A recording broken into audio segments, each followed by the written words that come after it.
What's happening, everyone? Steve here, Cars with Steve, and today I'm going to show you everything you need to know about the steering wheel and the instrument cluster inside of the 2022 Kia Carnival.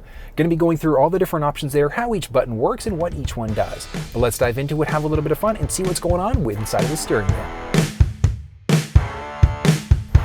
Right, next up, let's take a peek at the steering wheel of the vehicle. So there are quite a few options when it comes down to it.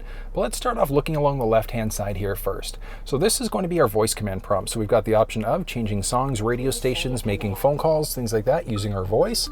So a bit of flexibility there. When we've got our phone connected, so Android Auto, Apple CarPlay, we could use our Google or Siri Assistant by pressing this button as well.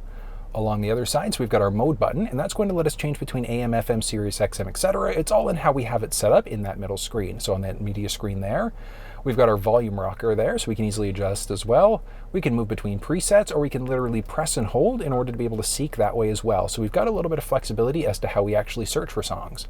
We can answer or hang up on a phone call, and then we've also got our own personal buttons. So we've got a custom button where we can do things like cancel at our route, we can look at our passenger view, and a number of other things. So that's kind of a neat thing. So if we go on passenger view there, so when we press this button now, it's literally going to activate the camera for that second row. So that's kind of a neat setting that we've got that flexibility in order to set up whatever we want for this button.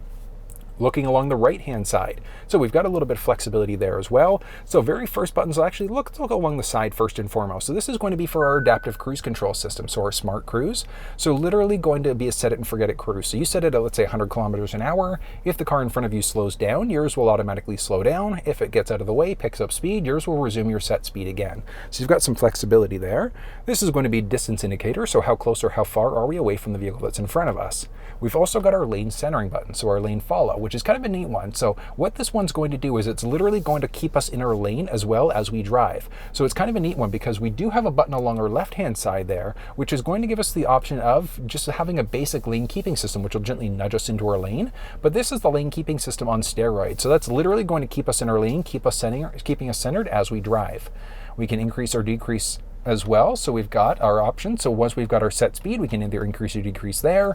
And then we've also got a button. So this one is going to let us change between different pages inside of that cluster screen. So as you can see, we've got a few different options there. We can go up and down between different things. So tons of different settings there.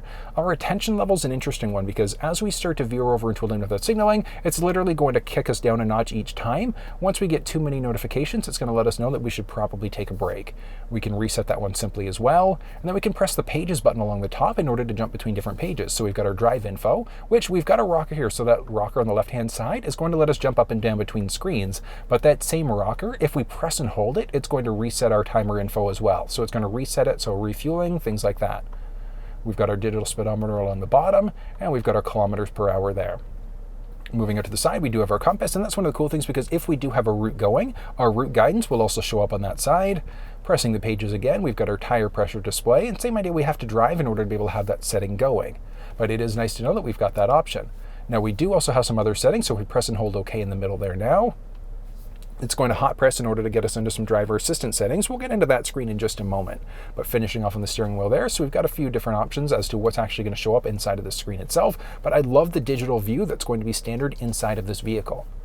The stick on the left-hand side is going to let us change between different things for our lights. So our honestly, I do recommend just keeping it in the auto beams. And the reason why is because it's automatically going to flip us between the daytime or the nighttime running lamps, depending on how bright it is outside.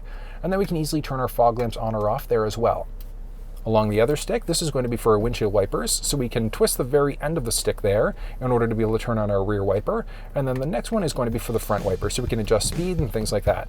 We're going to pull in towards us for the front windshield wiper fluid, and we're going to push away for the rear. Pretty neat settings, right? I hope you guys learned a thing or two, but if you have any questions, don't hesitate, drop in the comment section below and let me know. But if you enjoyed the video, thumbs up and share it with your social networks. And until I see you next time, take care.